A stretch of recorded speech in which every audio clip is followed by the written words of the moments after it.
बनर्जी के सामने से देख के जो लोग लड़ता है, जो लोग ममता जी को देख के लड़ता है, और हमारा जो नया प्रेसिडेंट बना है शाइनी घोष, उसको भी देख के जो लड़ता है, सब नौजवान के लिए हम लोग एक एम किया है 24 टोकर के पेड़ लगाना होगा।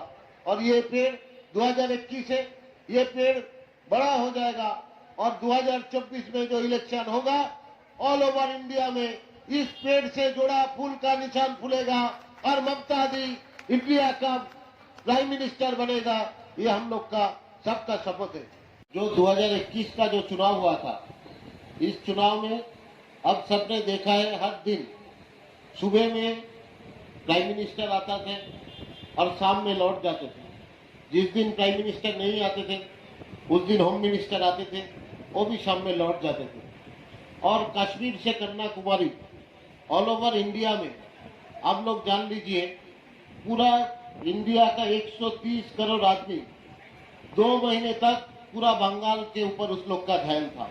किसी भी स्टेट में जाते हैं तो जो दूरदर्शन का जो टीवी चैनल होता है वो टेलीकास्ट करते थे और 2 महीने में वो लोग डेली पैसेंजर बन गया था। इसलिए इंडिया का पूरा आदमी लोग 130 करोड़ आदमी ने उस लोग का ध्यान था बंगाल में क्या हो रहा है, और सब लोग ने देख लिया है बंगाल में ममता जी और मोदी अमित शाह का साथ का जो टीम है, सब टीम को एक पैर उसका टूटा था, एक पैर से इतना गोल दिया है वो लोग घूम के बंगाल की तरफ आंख नहीं दिखा रहा है। 2024 মমতা বন্দ্যোপাধ্যায় ছাড়া আর ভারতবর্ষের কোনো মুখ নেই, এটা প্রমাণিত। এবং এই যে পেট্রোলের দাম, পেট্রোলিয়ামের দামের জন্য সব জিনিসের দাম বেড়ে যাচ্ছে, এর বিরুদ্ধে প্রতিবাদ যদি কেউ করতে পারে সেটা মমতা বন্দ্যোপাধ্যায়। আপনারা দেখেছেন রাস্তায় নেমে প্রতিবাদ করছে আমাদের এমপি সুদীপ বন্দ্যোপাধ্যায়ের নেতৃত্বে যারা সাংসদরা আছে তারা সবাই পার্লামেন্টে প্রতিবাদ করছে।